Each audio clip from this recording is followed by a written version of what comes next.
Welcome back to Blackburn News. And I am lucky to have with me here Jennifer Hynes. We're going to be talking about the state of the planet, the state of the climate, state of the environment, all of those things, all in sundry topics under that umbrella. And welcome, Jennifer. Thank you. Hey, Kevin. Great to be here today. Thanks for inviting me to your show. Yeah. Glad you could be on. I hit you up about doing an interview like months ago, and it just kind of like boomeranged out, and then came back. I was like, we got to make this happen because I think your voice is an important one to have people hear, and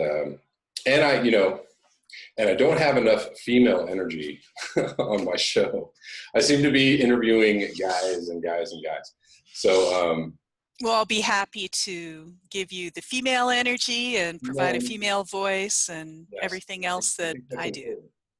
Because, and a lot of my viewers, a lot of great contributors to my comment section are some very, very savvy women who are concerned about this problem, and it seems to me that the women on my channel have a different emotional, psychological reaction to the, so there's like the male component, and then there's the female component, and they're pretty distinct, the comments on my section. So just as an aside, I noticed that obviously women are talking about how they feel about this, and men are obviously talking about the sciencey science. This is what's going on, right? And women are like, I don't know how I feel about this, or I don't want to, I don't know if I can hear about this today, but here I am, like taking this in. I don't know, and so I find myself addressing a lot of the emotional side of it. I feel like in a lot of my videos, I'm trying to address like the emotional, how do we deal with this, and how do you deal with this news? Like, what do you, I don't know, how do you carry this around in your brain in your daily life? Yeah, it's a very good question. I mean, clearly we are wrapped up, our energy is wrapped up in the biggest crisis to ever hit us on planet Earth, either as a species or I believe also, planet Earth itself, humans aside, it's a huge, giant change. We are well into the abrupt climate change. And it's very, very scary. And I just want to take a step back and let you know, when I came to the understanding of what's going on in our biosphere, in our environment, in our civilization, in our way of life, business as usual, and it kind of like I put too many dots together for my own good, and it all just coalesced in my brain in a crisis, really. And it really was a very stressful thing. And I think there are stages that you go through in your understanding and your realization. So initially, I mean, just the concept, and I'm sure everybody knows what we're talking about, right? Just the concept that we could go extinct as humans, and that we have damaged the earth and damaged our home to such an extent that she might not sustain us. It is absolutely terrifying. And I was wrapped in fear and foreboding and all of these things. And sometimes I went through a stage where I used to wake up in the middle of the night and my heart would be pounding, and I'd be like, oh my God, this can't be true. This can't be true. This can't be true. This just can't. Anything but this is wrong. It can't. But, I'm a professional IT person, and I've got a very inquisitive mind, and I like to research. And so, I just kept researching, and I was not involved in any place where I could kind of air my thoughts. It was just like all in my own. I didn't even have anybody really to talk to, and it was very, very, very stressful. And for me, there's a couple of ways that I can kind of deal with this. So, you know, we've all heard that action is the antidote to despair, right? Knows that. So sometimes I, like you, I'm an information activist, and I just kind of like wrap all of my energy around this, because even before I understood that we are in the final phase and we're kind of like wrapping it. This is the big wrap down as the species is going to be very, very messy and very tragic. Even before I understood that, I understood about global warming. And I first really, before Al Gore and the inconvenient truth and everything like that, I already was interested in sea level rise and finding out about it and, you know, things like that. So that was my initial thrust. So I'm kind of I would say, an IT-oriented scientist type person, but I'm also a very emotional person, and so I blend the two together. So, you know, you mentioned when we were talking, you know, about the methane monsters and things like that, and that was really an outgrowth of my own therapy. So, like you, I'm an information activist, and I have a compulsion, as many of us do who come to this understanding, of being the town crier, right? Crying from the rooftops. You know, you can understand that, and it's like it bubbles up within you, and you just blah blah blah blah, and it's like, oh, well, I feel so much better now, you know, and everybody else feels worse, I guess. But I mean, that's kind of it. So there's that, and you know, I wrap my head into it from an activist standpoint, and that actually kind of helps to control it. And another thing I do is I just compartmentalize it. Like, I refuse to think about it. I'll go out, I'll do athletics, I'll go for a bike ride, I'll go for a hike, I'll get together with friends, and I just won't bring it up. And so I think it's a combination of activity in activism and spreading the word, you know, through news and whatever's happening and things like that.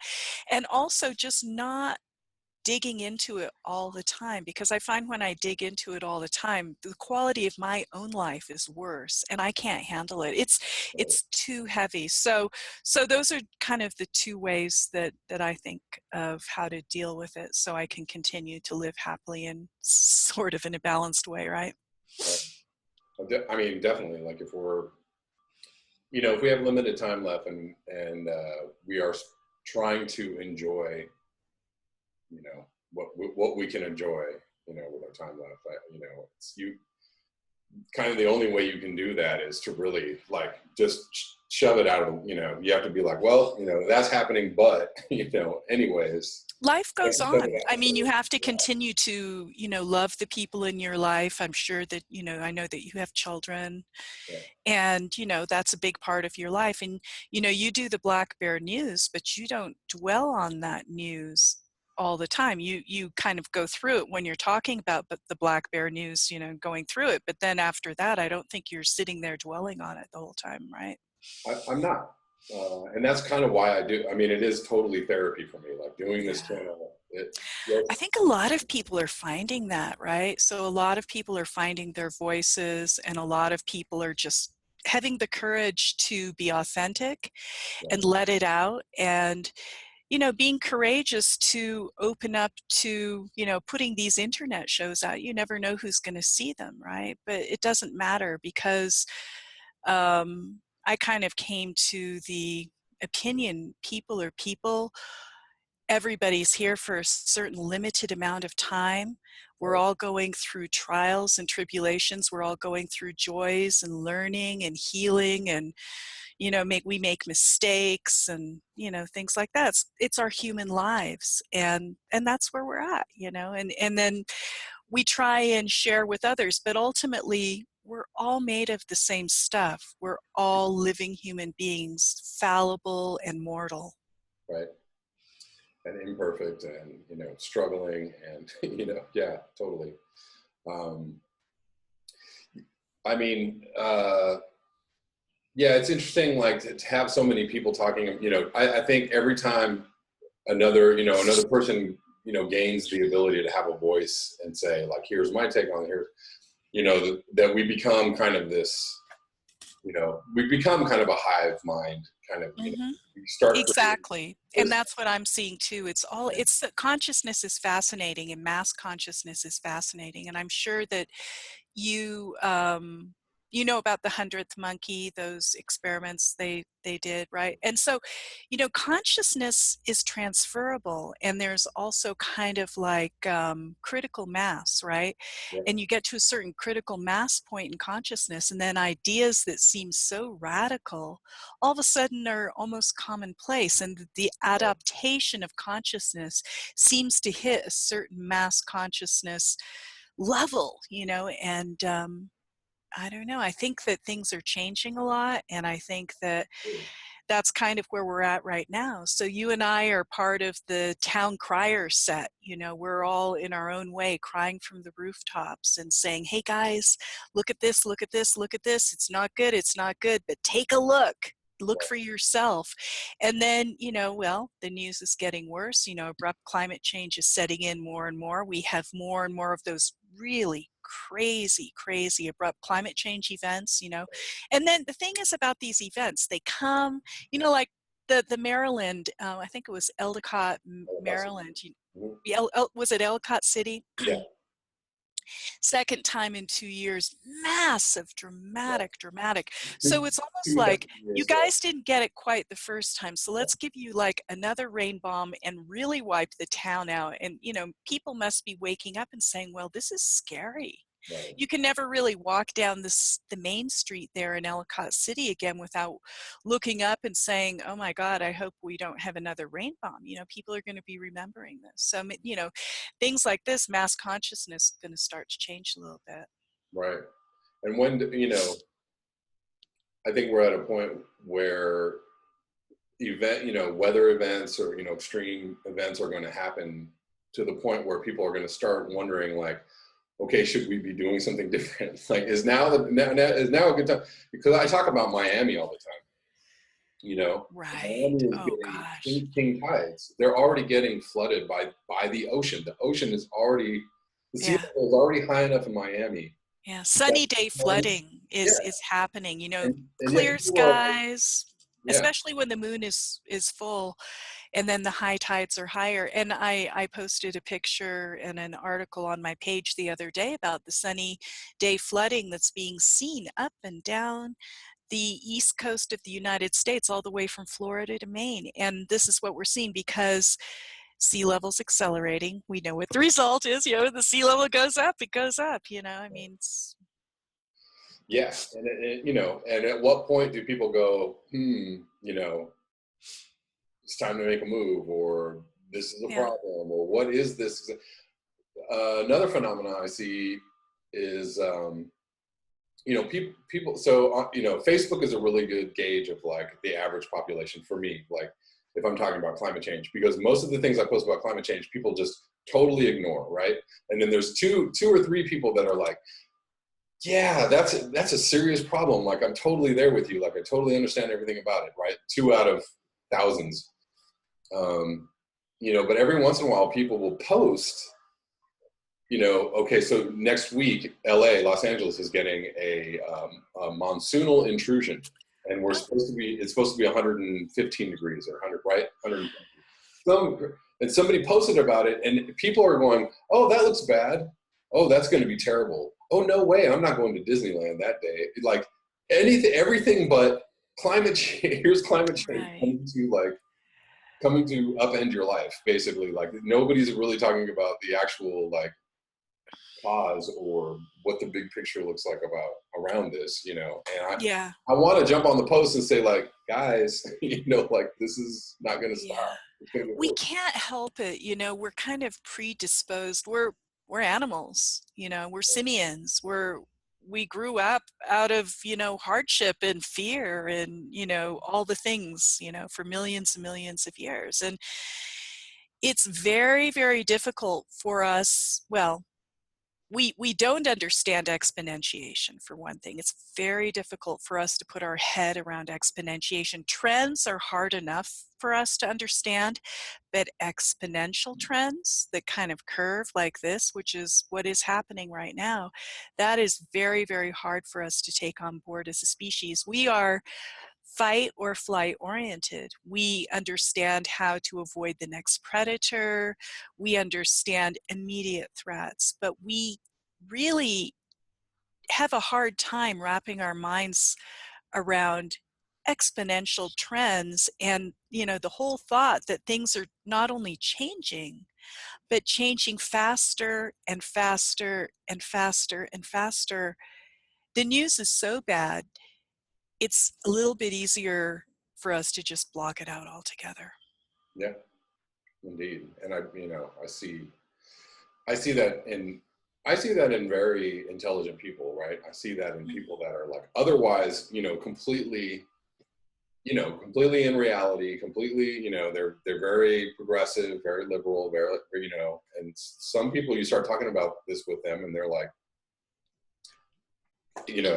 there's like, they have nothing to say. They're just like, yeah, it's probably not that bad, or, It's amazing the abilities we have to filter information when it's convenient. We have all minds of blinders and filters wrapped around our brains and consciousness. And somewhere deep inside, I think deep inside, really, honestly, Kevin, I think everybody knows. I really do. yeah, I think everybody knows.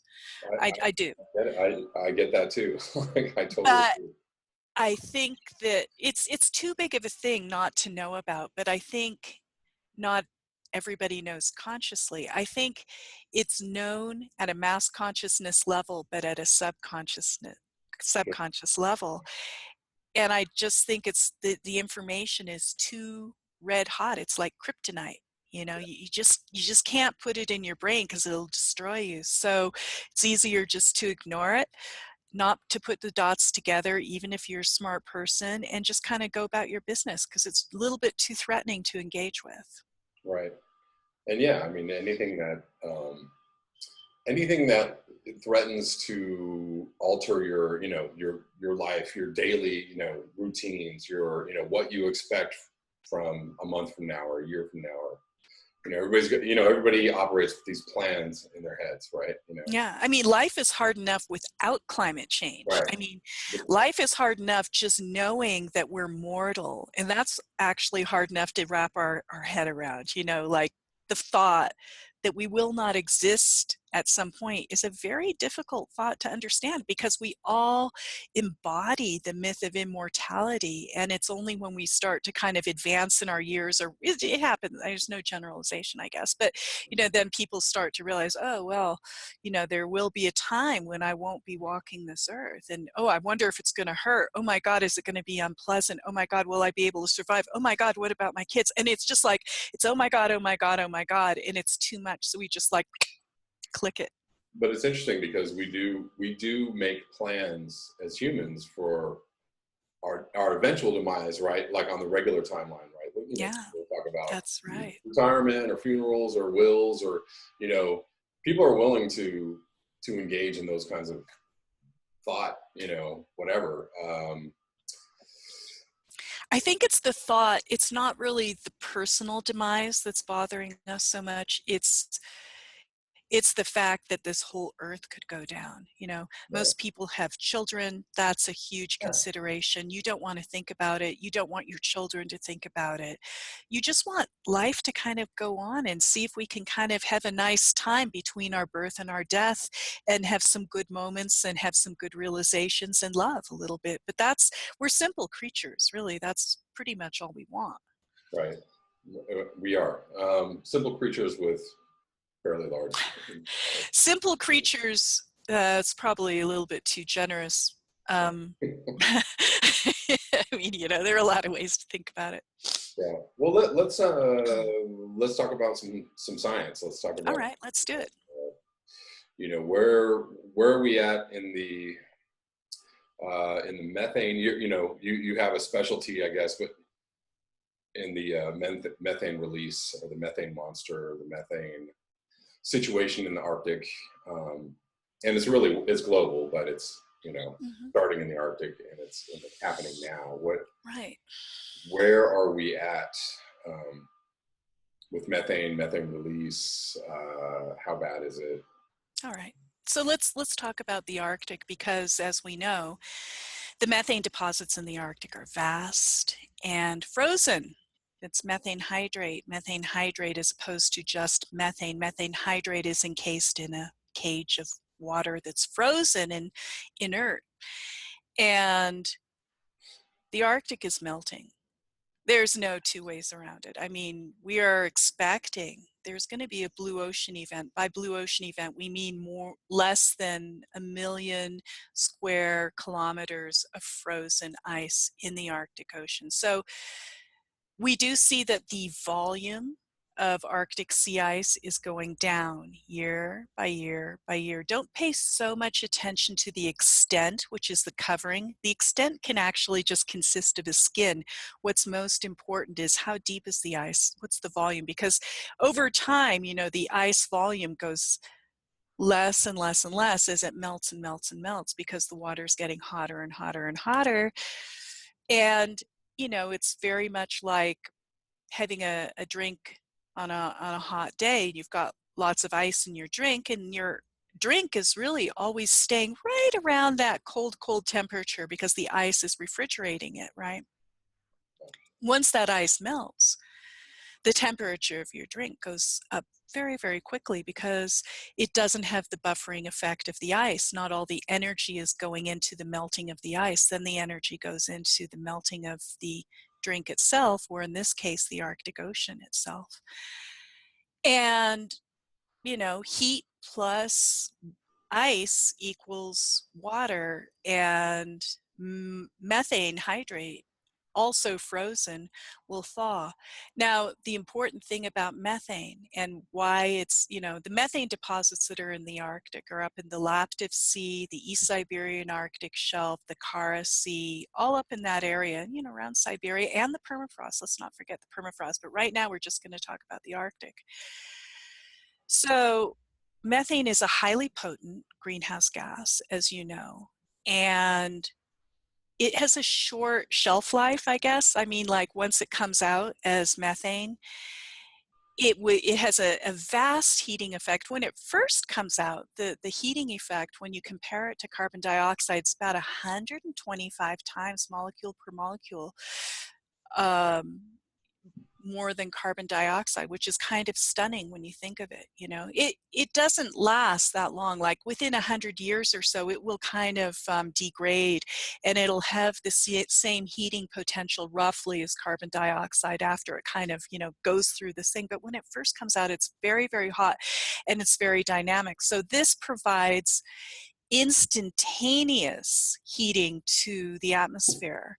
And if you take a look at the Arctic, and you take a look at, you know, do a couple of superimposing sort of maps. So first take a look at a methane map, or graph, or whatever you want to call it, you know, the ones that have the colors in it, you know, and in the particular one that I'm thinking of, pink means high methane concentration. So you look at the areas of high methane concentration. If you look at one of these world maps, or maybe even just the northern hemisphere, whatever, you'll notice there's a huge blazing pink up in the East Siberian Arctic Sea, and also up where the Lena River is. There's a delta up there, a huge amount of methane deposits up there. Natalia Shakova and Igor Semiletov have done a lot of their studies up there, and they've been measuring the methane, especially around where the Lena River is and the Kara Sea. And they took, you know, a little ship around, and they just kind of measured the water, and you know, very old-fashioned stuff, but were able to get actual methane readings through field study and exploration. But what you'll also notice is in the areas where the methane is coming out the most, and then you look at a heat map, right, just with heat gradients, you'll notice that Siberia and in the East Siberian Arctic Sea, the Siberian Shelf, all that area is hot.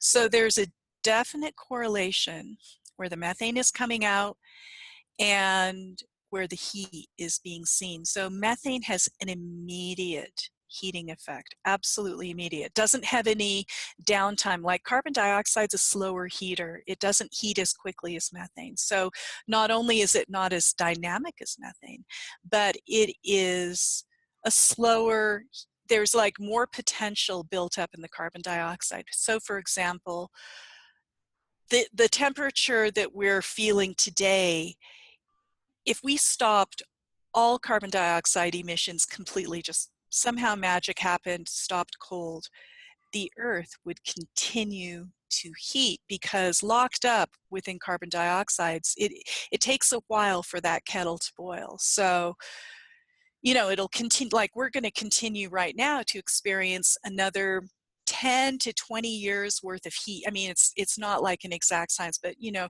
for another 10 to 20 years, this thing is going to keep heating. You know, you turn that element off on the stove, but it's still kind of working its way through. So, But we're you not know, turning off the element at all. sorry. We're not turning off the stove at all. No, so that's the problem. I mean, the other thing is that, you know, we're using up our resources hugely, exponentially faster. We're still emitting carbon dioxide exponentially faster, and the methane thing is coming into it as well. And as well, we should probably talk about the permafrost at some point too, because that's really, really scary. I mean, that's up in Canada and Siberia, but I would say mostly Siberia. Alaska has some too. But there's, I mean, with this frozen permafrost, okay, so permafrost is going to become perma-mush. This ground has been frozen for thousands, I don't know how long, a long, long time. Yeah. Thousands and thousands of years. There's huge amounts of biological material wrapped up in it. You know, peat bogs, you know, methane, carbon dioxide, microbes, frozen, all these things. When this starts to thaw out, well, you've seen pictures of this, and by the way, the East Siberian, I guess it was the Siberian Times, excuse me, the Siberian Times is a great source if you want to get good pictures of melting permafrost. SiberianTimes.com, I think, is it. But you know, I mean, obviously the infrastructure that's already built in the permafrost, when the permafrost starts to melt, you know, that infrastructure starts to cave. Obviously, pipes will break. We've seen already these brand new pipes that they so stupidly put in, you know, big pipes, you know, pumping, you know, petrofuels, Right. are starting to break. Roads are starting to break. You know, regular infrastructure, you know, whole like towns and cities will start to give way because they are anchored in the permafrost as if it was solid foundation. But when permafrost becomes permamush, all bets are off, and it's just going to all frickin' cave in. You get these big bubbling pools, you know, and you can start to see like it's just wild what's happening to our earth right now. Yeah.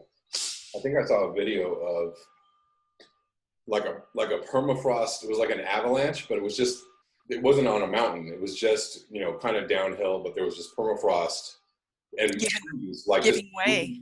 it was in Russia, Siberia, and it was moving across a road, you know, and it was just, you know, just wiping out everything in its path. But it was just melted permafrost, like a perma mush mudalange or something. Yeah, exactly.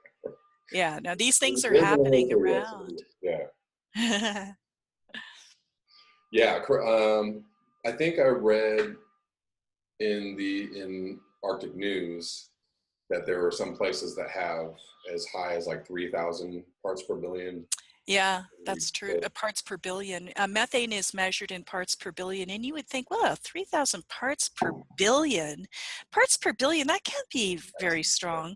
Yeah. But, you know, it takes, methane is so dynamic and so volatile. It takes very little methane to have a huge, giant effect. So yes, it's up to 3,000 parts per billion in lots of areas throughout Siberia and in the East Siberian Arctic Sea too. Yeah, and that's pretty crazy considering. So we're at around 2,000, you know, average That's right. measurement worldwide, which is up from what 700 or 800 was the Yeah. baseline. Is that right? Yeah, you look at a methane graph over time, and it immediately becomes a very scary thing. And the other thing you notice, it's not really consistent because it goes and then it'll kind of calm down and go up again. So it kind of does these things. What is most interesting, and I encourage everybody to do a little research on this, up in the Yamal Peninsula, in the East Siberian Arctic shelf, there are methane blowholes, and they're monolithic. They're just huge, and they're deep. They're like, I don't know, 60 meters deep and the same amount across, if not more. And these are massive methane explosions that have happened as the methane melts. The thing to understand about methane is it increases in size. It goes from very, very small when it's frozen to very, very big when it's not frozen, and to the tune of 160 times, right? So when methane thaws out and it's under land, say it has a big kind of cap over it, say it's got some sort of, very firm, kind of flexible, biologic, soil cap, whatever it is that's making up that topsoil. Under the soil, if it's getting hot under there, the methane is going to be unfreezing, and every time it unfreezes, each molecule is going gunk, gunk, gunk, gunk, gunk, Right. gunk, gunk, and it's just like the pressure is building and building and building, and then it creates a little mound called a pingo, and the land begins to swell up, right? And then it finds the weakest spot in that piece of land, and then it'll just go, it'll just blow out. And the shepherds that are up there that have the reindeer and things like that, they've seen these things going off in the night sometimes, and it lights up the night sky, because it doesn't just like come out, it actually does come out with like fire blast and things like that. So these things are happening up in the Yamal Peninsula in Siberia, and it's just really kind of an indicator of what's happening to the permafrost in general. Yeah.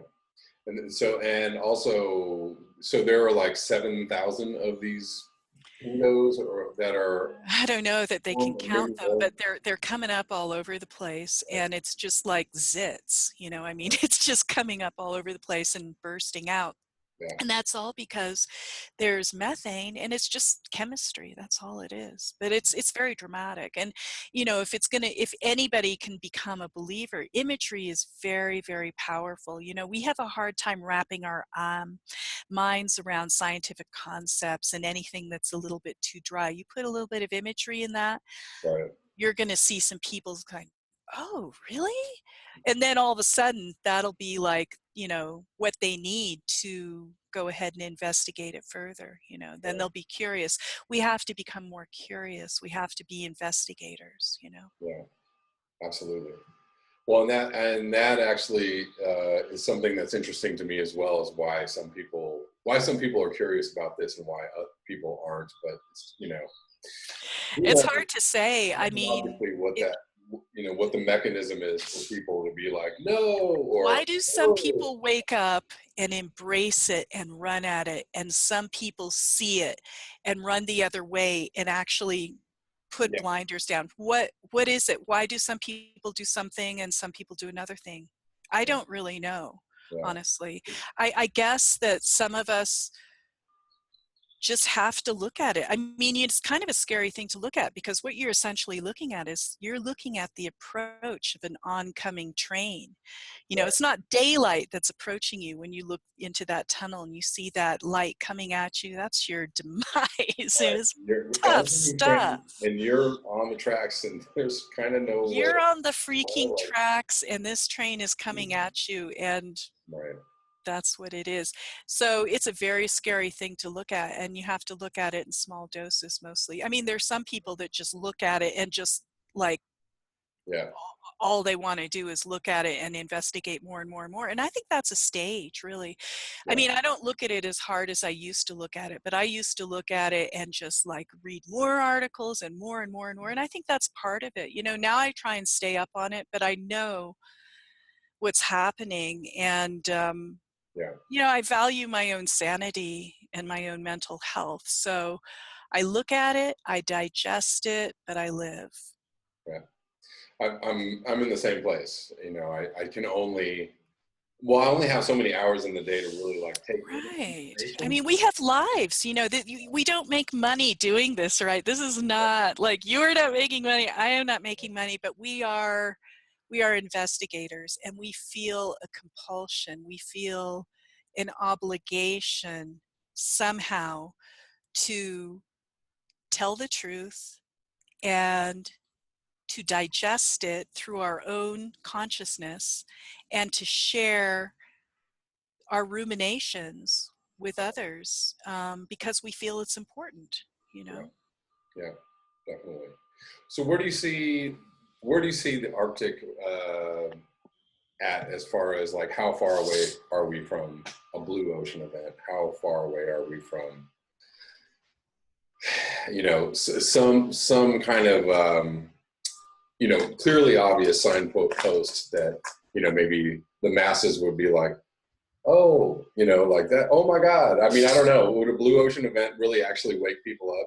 If they actually, Well, I have to tell you, you know, our ability to normalize it seems to be as exponential as climate. So yeah, you know, I always keep thinking, well, you know, this storm is going to wake people up, this flooding event, this fire, this drought, somebody's going to wake up. But we have an incredible ability to normalize just about anything. And can we normalize a blue Arctic rather than a white Arctic? Can we start to think that that's normal? I mean, it's pretty darn dramatic. That's changing the nature of the whole planet. Whether we wake up to it or not right, is kind of irrelevant. Everybody's going to react to it the way they react. How fast is it going to happen? Everybody wants to know that. Well, I mean, you know, volume goes down and down, heat goes up and up. There's been a lot of heat waves in the Arctic. There were heat right, waves over the winter in the Arctic. right, Um, You know, I mean, it could happen. I'm hesitant to put dates on things because I don't know all the factors, but I have feelings about things.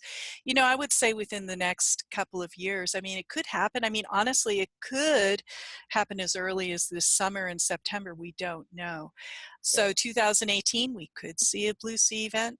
Probably not. You know, it goes down faster. What I see too, things don't unwind as fast as we think they will. Once we get into abrupt climate change, we think the whole thing's going to just like fall apart right away. But I think there's more entropy in the system than that, and it's going to take a little bit of time. I think it's going to be dramatic. Um, I think it's probably going to happen within the next couple of years. And when it does happen, the Arctic Ocean is going to get hot. right, And when the Arctic Ocean gets hot, the methane deposits that are in shallow, like just like in the East Siberian Arctic shelf, it's usually not like more than 60 meters deep. There's not a deep enough water column for the methane to get absorbed. And anyway, there's so much methane, the water can only hold a certain, can only absorb right, a certain amount. And it's very bad when the water absorbs the methane anyway, because it makes the water very acidic, because the water does the degradation process, you know, right. and it makes the water very acidic. So, you know, we've got like an acidic ocean, we've got a hot world. It doesn't look good. The thing that I really rarely hear anybody talk about is that, okay, methane comes out and it, heats everything, real fast. And when it breaks down, it breaks down into CO2, right? So It it's, does. like It that's does. I mean, they think, well, terrible oh, thing to okay, think it about. breaks down to CO2, no big deal. It's not going to be methane anymore. It's going So to be it's just going to keep CO2. on heating. And CO2 stays in the atmosphere, I mean, until it's washed into the water, where it's absorbed into the water, where it acidifies the ocean. Right, If it doesn't get washed into the ocean and things like that, it will stay in the atmosphere as carbon dioxide, not breaking down any further. And it's right, changed the composition and continues to change the composition of our atmosphere. Um, Maybe you remember, I don't know how much more carbon dioxide there is in the atmosphere now than there used to be. I think it's at least a third more than when I was growing up, but I can't really recall. Let's see, when I was growing up, it was 320, and now there's 413, I think we're up to 413 parts per million as far as carbon dioxide goes. So when I was born, a long time ago, it was about 320. So that's like almost 100 points more than when I was growing up. That's huge. That's like a huge, you know, change in the way our atmosphere is composed, chemical change. Right. So carbon dioxide is up by 1/3, and methane is up by over half. Yeah, No, methane's no, going up fast. it's double, not half. It's Right. um, I mean, yeah, 200 times, I got you. Yeah, it's doubled up to where it used to be. 100 times, and it's getting up to 200 times in some places. So that's pretty insane. That's pretty insane numbers. Yeah, it's non-good. Right. Yeah, non-good. Yeah, we're living in a scary time. And, you know, as town criers, you know, you and I have to figure out how we're going to deal with it personally as we bring this information through our brains and through our consciousness and tell others about it. You know, it's heavy, heavy stuff. Right. I've the reason why I do the channel is because I feel like I need to talk about it, and I do want people to know the information. But I've almost reversed course in my personal life about talking about it with people. Like I just You know, the same things happened with bring me it up. too. I don't talk to people about it, and I avoid it like the plague. Almost like I'm just like, no, we don't want to go there because like it's just too much. It's too much. Before I became a real activist, it was welling up inside of me, and I would just start talking about global warming to whoever I was with. You know, I would just be like, I'd talk to, you know, my dad or whatever, and they're just like, Jen, cut it out. You know, it's like, don't talk about this stuff all the time. It's not healthy. And I was basically said, you know, but then when I found, you know, when I created the Methane Monster 1 and 2 and, you know, started being an information activist, which is what I wanted to do clearly because I was always talking about it, I actually calmed down a lot. And I don't feel the compulsion to disturb everybody's space because I have found an outlet where I can share my truth and share my reflections on this pivotal time that we find ourselves in. Right. And the upside of that too is that you find like-minded people. Well, that's the thing. I mean, ever since I've done this, so it's been quite a journey for me. So I went from having nobody to talk to about it to, you know, 1,800 people that I can probably reach out and touch and talk to about it at any time. And I've gotten a lot of online friends for sure. I'm not saying that, you know, that's the be all and end all. You know, you've got your online friends and then you've got your physical friends, you know.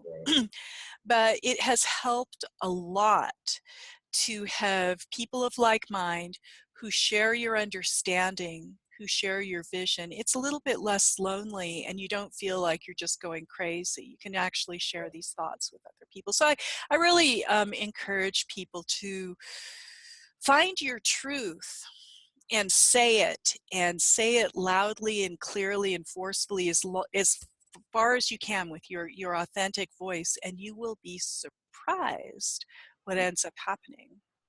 Yeah, I agree wholeheartedly. And, you know, I'm constantly looking for ways too to kind of expand, you know, I'm trying to get over the thing about not talking to people about it, you know, because it's easier and safer on some levels. So it's just like, sometimes I'm like, stop, you know, like stop playing it safe, you know, or stop like, you know, kind of shying away from this conversation with people because it is important. And because, you know, as much as I don't want to disturb people's reality, on another level, there's a responsibility to kind of say like, at least to, you know, let people know that, look, reality might not be what you think it is in a few years. So, you know, you might want to, I don't know, you might want to think about what it is you're going to do.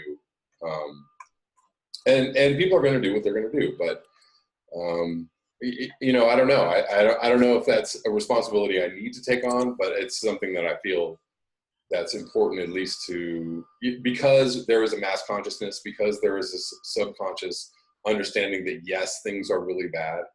And I was talking to Dean the other day, and I don't know if he said this, but somebody said, look, the reason why we're here, we're talking about this and we're letting people know about this is so that, the reaction, when it really like sets in, when it becomes critical mass, when it reaches that tipping point, and a lot of people are like, oh, shit, like what, Oh, you're going to help their reaction. oh, it was real. Oh, right. shit. I mean, that's how it's going to be. It'll be like, oh, those people, those greenies, they actually weren't kidding. Right.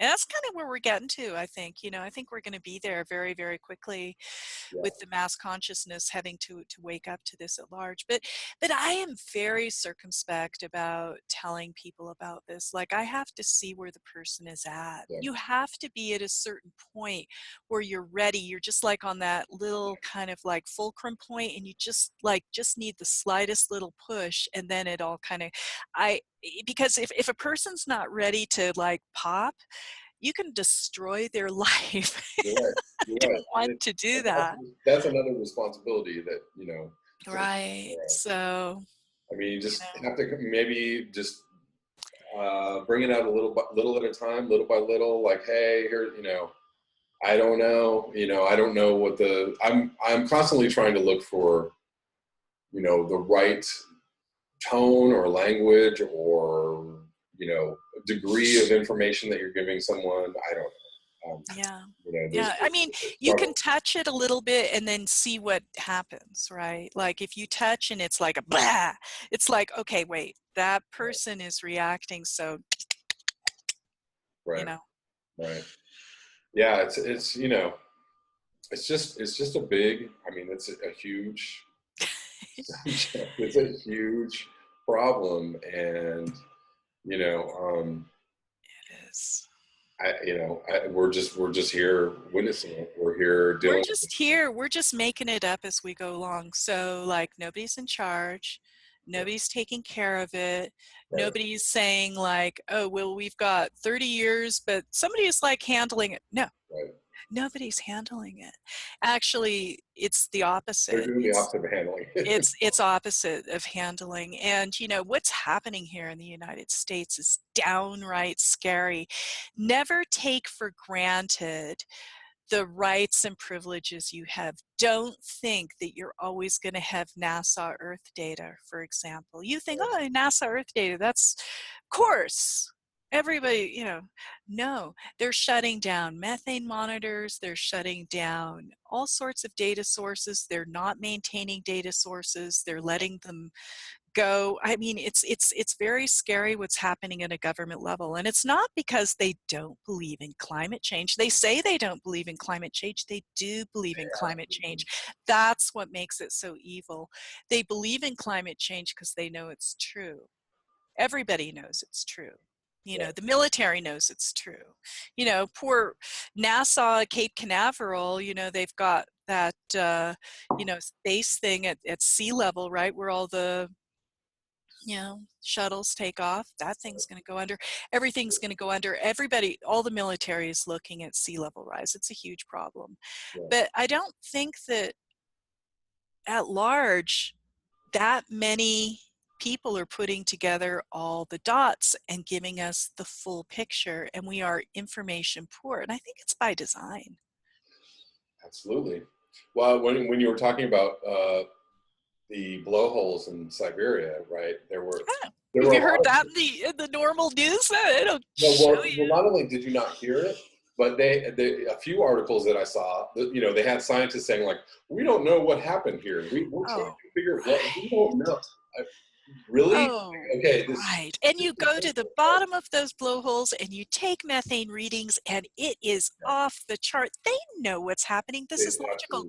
But they're saying this, and I think that's scary when scientists are saying, oh, well, we don't know what's happening, Right. Everybody needs to be a generalist. we are so siloed in our scientific learnings, compartmentalized. You have to see the whole picture.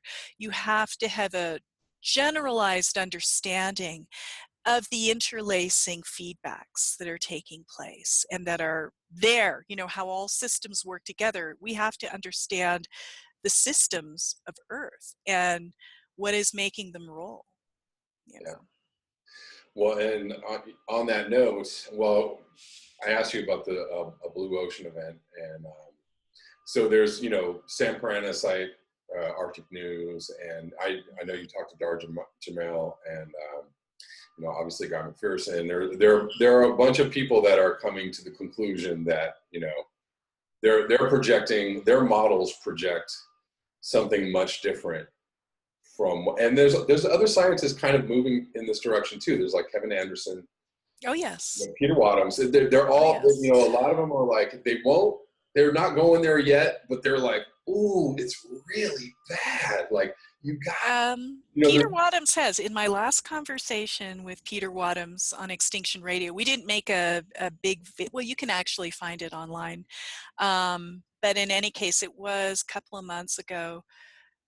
I was saying, well, you know, Peter, you seem to have gone through quite an evolution in your assessment here. You seem to be a lot more dire than you were like even last year when we talked to you. And these scientists, their assessments are changing real time because the information is getting so bad and everybody's starting to put together the dots. You know, everybody's starting to see the abruptness of the abrupt climate change event that we are in, that we are embarked upon, and that will only become worse as, you know, throughout our lives we're going to see things that are inconceivable. You know, James Hansen has done, of course, a huge amount of research, and of course he spoke to Congress, I guess it was back in 1988, about these events, but he's done huge papers with people, and his most recent paper, he illustrates these vast boulders. I believe that they're in the Bahamas, and they were up on, you know, shore ways back, and then he finally figured out, oh, they were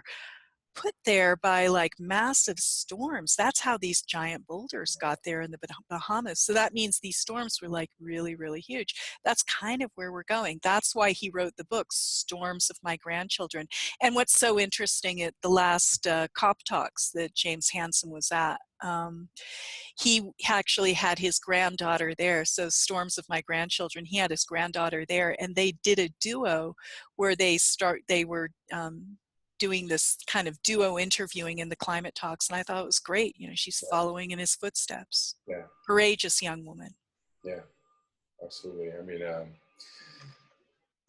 you know, there's lots of people doing really great work, and it's unfortunate that they're so, you know, that outside of our circle of, you know, people that know about this, people don't really know who these, you know, I think Paul Beckwith is fairly visible.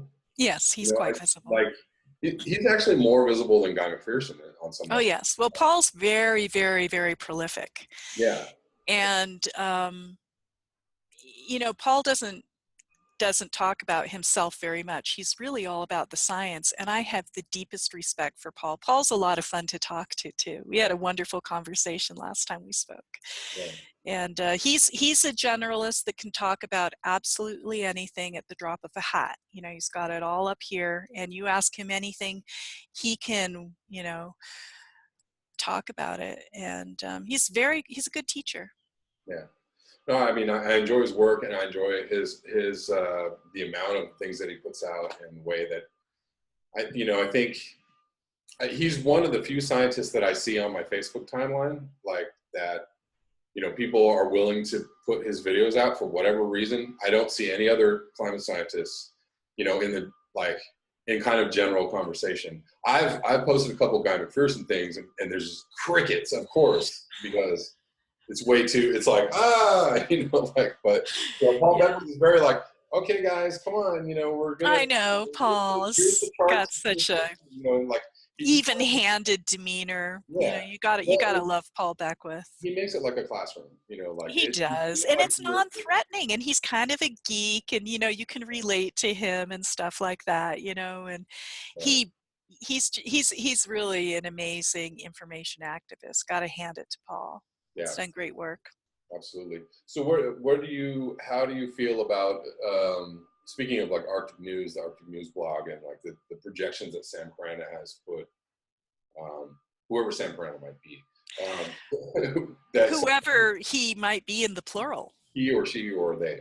I Um, I believe that Sam Carana is a couple of people. yeah, I'm with you on that, and I've heard many theories, but I think that's probably the best one. But speaking of Sam Carana as a person, there's they have a timeline of temperature rise in the next 10 years by 2026. Like, and I'm sure you're aware of this. A lot of people are saying that. It is very radical, but that's the exponential in abrupt climate change. Abrupt climate change is nonlinear. Sea level rise is nonlinear. Methane releases are nonlinear. And temperature rise is nonlinear. You put all those things together, you get a big fat mess. And the thing about exponentiation, as it's nonlinear, and it has a curve in it, every year is that much worse plus the exponential amount than the year before.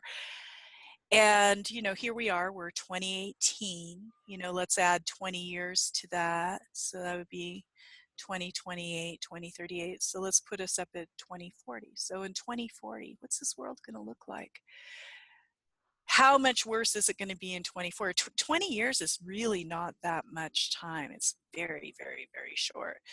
It can get very, very bad. Paul Beckwith is predicting by 2070, so that's like, getting to be like more like 50 years in the future. He's predicting 7 meters of sea level rise, with the last years, of course, because it's exponential, right. being where it all gets added on. Of course, it doesn't stop when you're at 2070, but he's Right. just trying to illustrate a point, and that's the way the exponential function works. 7 meters is It's huge. 7 meters. And he has explained that, but I mean, because it's this plus 7%, this plus 7%, and if you just kind of race up the equation of the exponential, And what does it look that's what like? you end up coming to.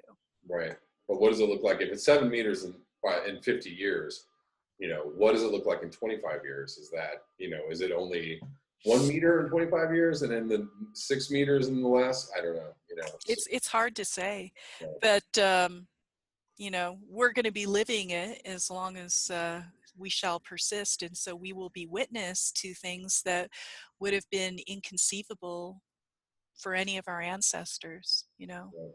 As many ancestors as you have going back how many millions of years? Have you thought about that? You've got ancestors going back millions of years. You're an unbroken line from millions of years ago to the present day. Right. People in your past who were your ancestors could never conceive of what we're going through today. The climate has been incredibly stable for the last 10,000 years. There was an event, I guess about 12,000 years ago, something like that, the end of the last ice age. Have you heard of that comet that a shard of it shattered across northern Canada when it still was encased in ice sheets? And that started off huge major flooding, and that was something like 13,000 years ago. Okay. I have not heard of that, but Yeah, well, there's not much evidence of it left. You can see it in isotopes and things like that. You can see it in the dry falls that are in eastern Oregon, I believe. It's really worth taking a look at, especially as a person that studies abrupt climate change like yourself. Do a little study into how the last ice age ended. It's quite fascinating. and I'm obviously the rate at which things are changing now is pretty fast compared to other geologic times, compared to other. Oh, well, it's inconceivable. The biggest extinction that ever happened on Earth was 250 million years ago, the Permian mass extinction, as we all know. We are moving into this extinction event 1,000 times faster than we moved into the Permian mass extinction. Put that in your pipe and smoke it. Right. And that's, 1,000 times faster and exponentially going faster. So like, No, you can't even understand it. But I mean, we are the volcano.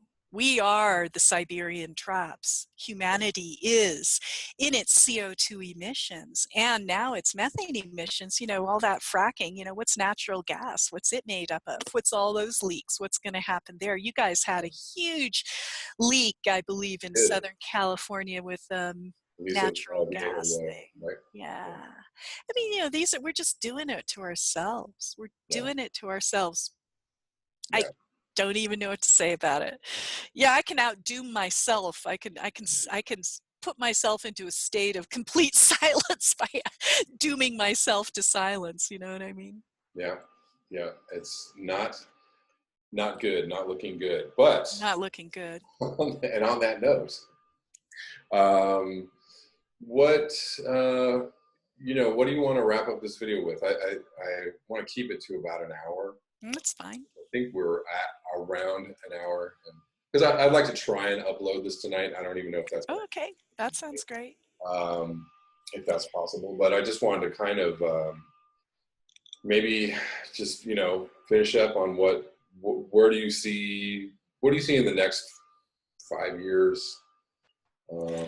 Next 5 years, yeah. There's going to be bigger storms, probably bigger than Katrina, probably more damage than Katrina. The death from heat is going to get much worse. Keep in mind that Oman had a low overnight temperature recently of 108 degrees. That was the highest low temperature on Earth. Things are heating up. We're going to have crop failures, we're going to have climate chaos, and we're going to have financial chaos, and we're going to have food insecurity, because at 104 degrees, photosynthesis stops.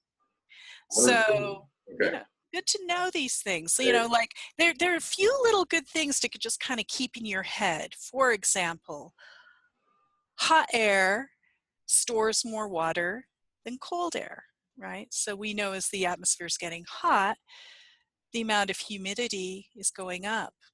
So for every degree that the atmosphere increases in temperature, the humidity will go up 7%. You can store 7 times more water in its atmosphere. So you have these rain bomb events where, a cold air mass will hit against a hot, wet air mass, and the whole thing just goes blah. Right. And you have massive flooding. You'll have things like Dallas. The storms are going to get worse. The compression is going to get worse. The constriction, the feelings of fear will get worse.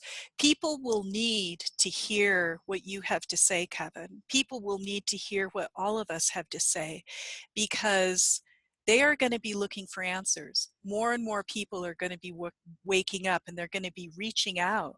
And they're going to be wanting to know, what the hell is going on? I think so. And then there will be just business as usual. And we will pretend like nothing is going on, because it's too horrible and threatening to think otherwise. So you won't find governments at large saying, the game's up. Right. Or It's not going to happen. Really bad, so what should we do? Yeah, maybe it's not going to happen. So I mean, in 5 years, let's say 2023, I would say by 2025, we're going to be into full-blown chaos. Now, how fast does this thing wind down? There's no telling, and I don't think it's going to be even. I think the coastal areas are going to get hit the hardest. That's where the densest population is. I think the cities are going to get hit hard, especially if food insecurity comes into play. If anybody can, please put away some food. You may never have to use it.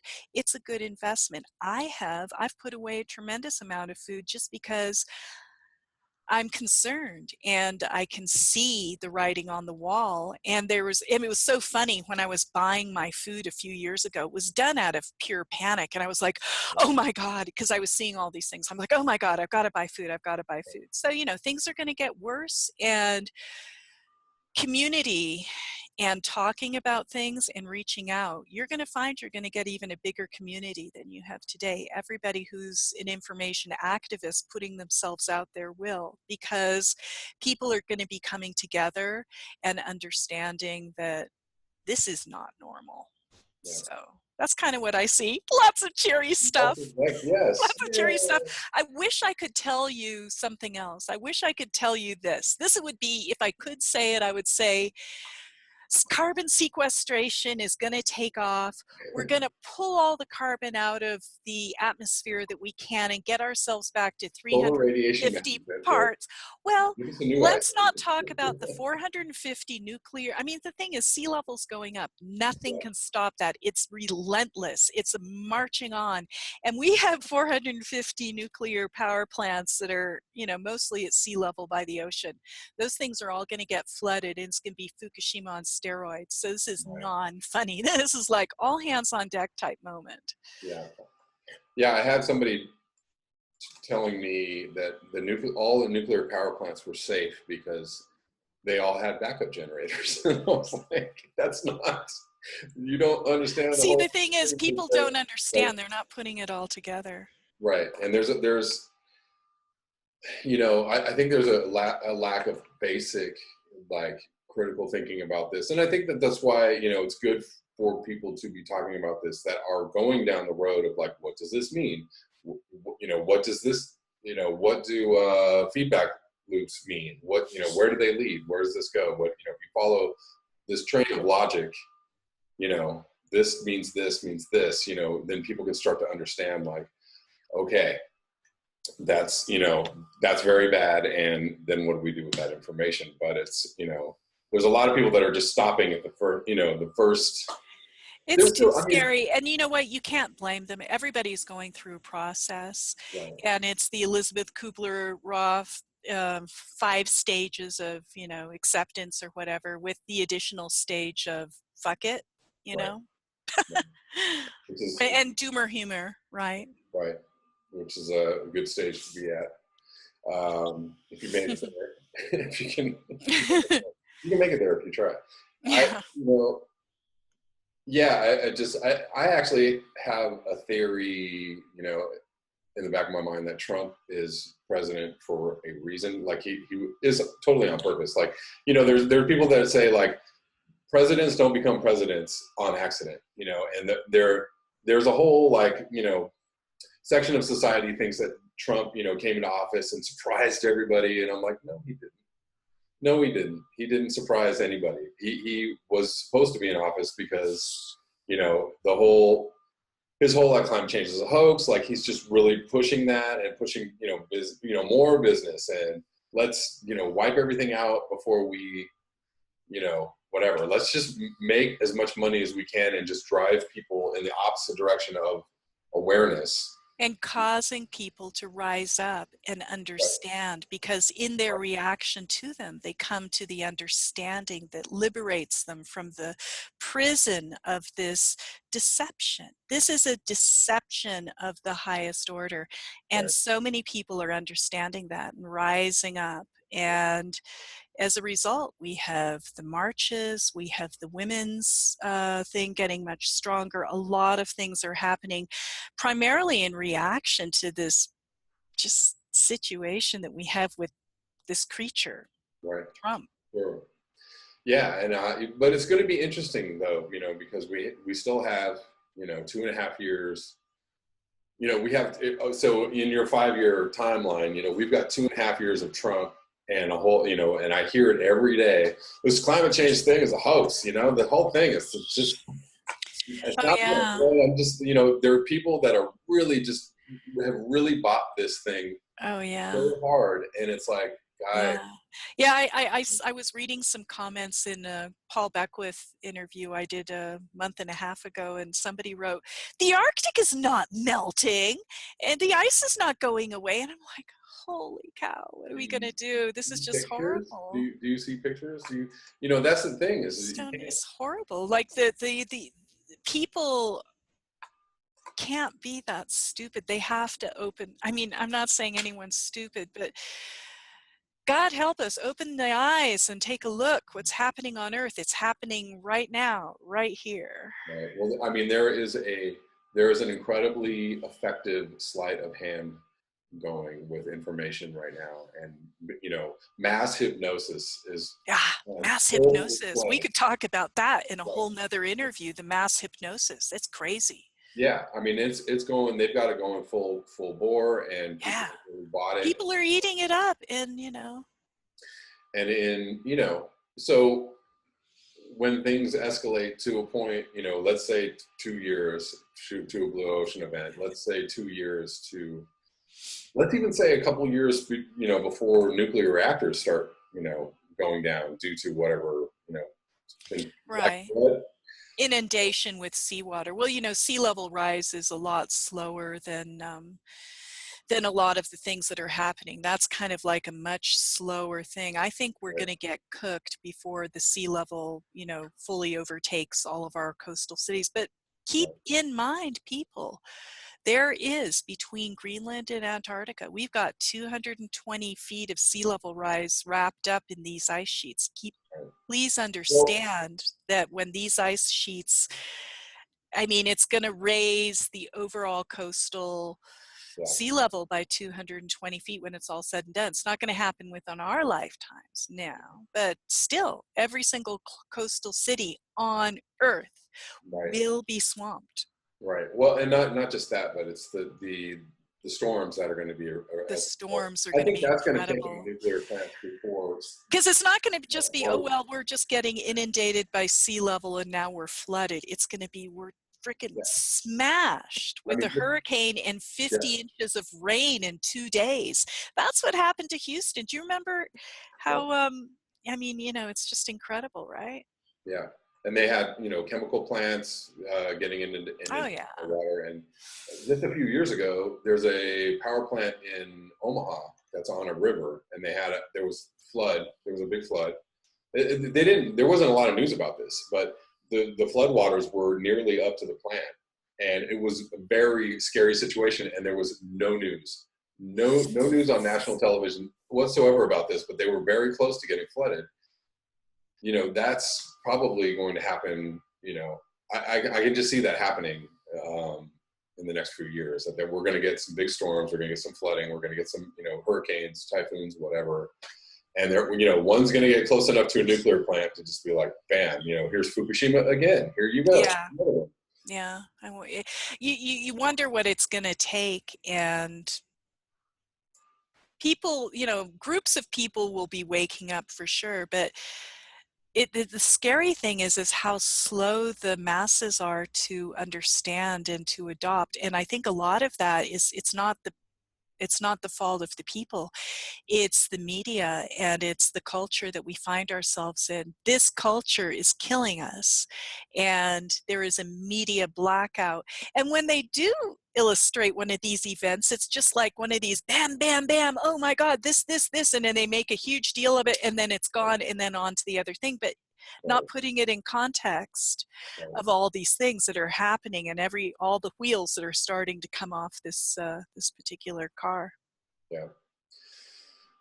Scary stuff indeed. I mean, and on top of that, if when we have a heat wave in the Midwest, and it's been ongoing for like weeks and weeks, right? Of this heat wave, it's been just like kind of just there, and so when that turns into major crop losses, when that turns into major, well, the breadbasket right in the Midwest, it's going to hit us where we live. And this heat wave that you're talking about in the Midwest, I've heard of it too. And as I said, photosynthesis stops at 104 degrees. This is scientific fact. right? You get above that, you're going to have Right. nothing to eat. Yeah. We are dependent on plant life and We agriculture. need If some plants. agriculture goes kaput, you can believe there's going to be starvation. We haven't overcome famines. We just haven't had a big one here, especially in the US lately. Right. Right. Yeah. Good times indeed. Well, Jennifer, thank you for being on Black Bear News. Thank you for being my guest. My pleasure. I guess. I have to run off and do industrial civilization type things. I have to go, whatever. Go to the job. Yay. But did you want to wrap up with anything? Is there anything else you want to add to this little conversation? It's kind of hard to know what to wrap up with. I mean, we've just been illustrating the most horrible things and, talking about basically the demise of our world. So I guess what I would say is let's try and keep things in perspective. Let's love the ones that we have in our lives and realize that we have a precious human life, and also realize that we're living in a hugely, hugely pivotal moment on Earth. This is a time of reckoning of sorts. And do you want to see it? Do you want to have your eyes open? Do you want to witness it? Or do you want to keep your eyes closed? I'll bet every single one of your viewers want to witness it, because that's why they're listening to you. So keep up the good work, Kevin. You're doing amazing work. So fully support you, brother. Well, thank you. Yeah, thank you for your work too. I know a lot of people are big fans of your work, and follow you and enjoy what you do and what you bring to the table. And Well, yeah, I just try and bring my own perspective as I can, as it comes through me. Yeah. Well, thanks. I hope that other people will stand up and be information activists as well, because there is a critical mass. And we need that. And I think the reason why I started doing this was because the people resonate with certain voices, right? Like, people are very personality driven. Right. They may, people may not like Paul Beckwith, but like listening to you, or may like, people kind of have their preferences. And so I think the more voices that are out there, the more voices that are able to translate this information in a way that other people can, respond to or resonate with. I think it's important, because that's important to break through the denial or the not being able to look at it. Like, maybe it just takes a certain voice or a certain face or a certain personality to really, like, because people identify also with people that are like them, right? So whether you're black, white, brown, yellow, woman, man, people want to identify with a voice that's giving them the information. So, like, everybody needs to really start talking about this in the best way that they can. That's right. That's right. That's why I kind of stood up and started talking about it, because I couldn't do anything else. I had just gotten to a point where it was bursting out of me, and it burst out of me in the most dramatic way possible. And I had never thought that was going to happen. But then, I've never looked back since then. It's just been, how can I communicate better? How can I put more imagery and interest into my articulation of this really messed up demise that's happening around us, because it needs to be looked at. It needs to be given expression. Yeah, absolutely. Absolutely. And thank you once again for all the work that you do. I hope that we can have another conversation. I'd love to. Soon. And yeah, be great. Yeah. And until next time. All right. Thank you so much, Kevin. It's been a pleasure. Yeah, thank you.